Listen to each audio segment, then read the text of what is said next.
Hello बच्चों, आइए इस प्रश्न को देखते हैं। वह घटना जिसमें दो संरचनात्मक समअवयवी जिनमें परमाणुओं की सापेक्ष स्थितियां भिन्न होती हैं स्वतः एक दूसरे में परिवर्तित होते हैं तथा दोनों गतिक साम्यावस्था होते हैं चलावयवता कहलाती है। चलावयवी साम्यावस्था में उपस्थित दोनों रूप एक दूसरे के चलावयवी कहलाते हैं। बिल्कुल सही है।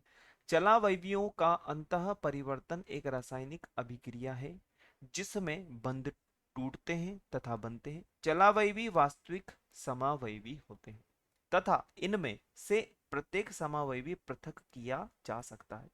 डाई कार्बोनिल यौगिकों की कीटो इनोल समावयवता चलावयवता में कीटो रूप की तुलना में इनोल रूप को प्राथमिकता दी जाती है, ऐसा होता है। और यहाँ पर विकल्प दिए गए हैं हमें इस प्रकार से। सबसे पहले हम बात करेंगे हमारे प्रश्न की मुख्य अवधारणा के विषय में। मुख्य अवधारणा मुख्य अवधारणा की यदि हम बात करें तो यहाँ पर हमें ये बिल्कुल समझ में आ जाएगा कि प्रश्न का जो वास्तविक मतलब है वह क्या है और प्रश्न में हमसे पूछा क्या जा रहा है।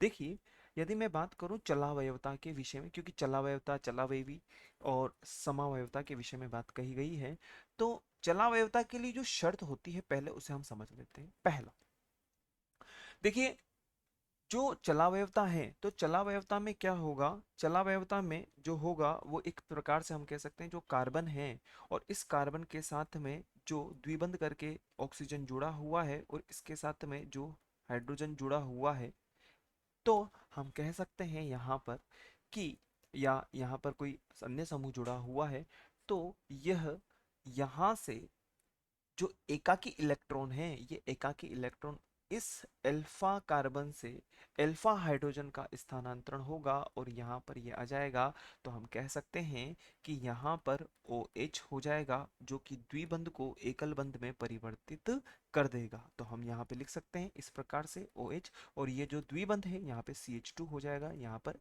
ऐसा का ऐसा ही रूप हमें दिखाई देगा।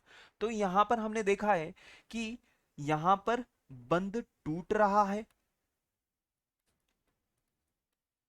और यहां पर बंध बन रहा है। पहला। दूसरा, यदि हम बात करें तो यहां पे जो कीटोन संरचना है या कीटो संरचना है वह परिवर्तित होकर के इनोल में बन रही है, अर्थात वह स्थायित्व की तरफ बढ़ रही है संरचना।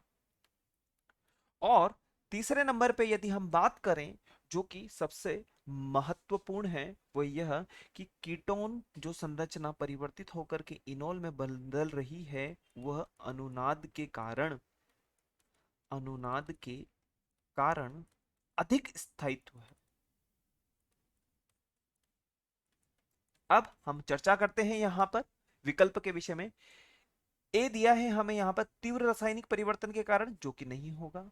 समूह पुनर्विन्यास के कारण, ऐसा भी नहीं है। श्रृंखला के दोनों ओर कार्बोनिल समूह, ऐसा बिल्कुल भी नहीं है। और यदि हम बात करें डी के विषय में, इनोल रूप में अनुनाद स्थायित्व के कारण, अर्थात विकल्प डी जो है हमारे प्रश्न की जो मुख्य अवधारणा है उसकी पूर्णतः अनुपालना कर रहा है। अतः हम कह सकते हैं कि विकल्प डी हमारा वांछित उत्तर होगा। आशा है आप इसे अच्छी तरह समझ गए होंगे। धन्यवाद।